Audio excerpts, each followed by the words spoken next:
Yesu nazazuka.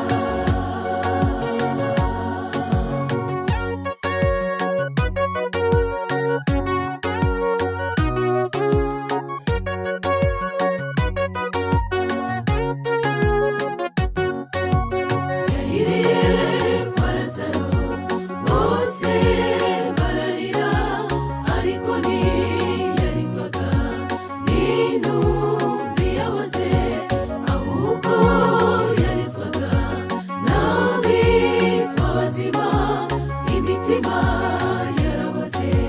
Bari bakeneye gusuka igitare n'ikiveho, tubone natwe agakiza, twari dukwiye kurizwa n'ibiri muri ubugingo. Uru rupfu ntirubakange, si urwa nonaha, inzara yo ntimuyitinye, bene Adamu baranoga. Umusozi uterera cyane n'uruti Gologota, ntawabasha ku mutwe wawe, na Yohana azazuka. Mutinye cyica umutima, umubiri urabora, ntiwahegenwe n'inyamaswa, Yesu nazazuka.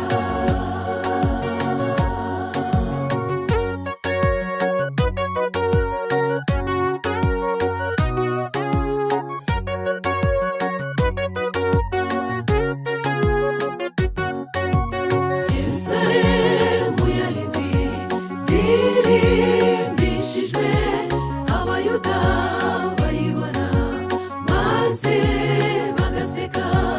Umukiza ahageze maze ararira, ibisetsa abanyabyaha, bibabaza Umuremyi, ibituma duhemuka birashira tugashira, twari dukwiye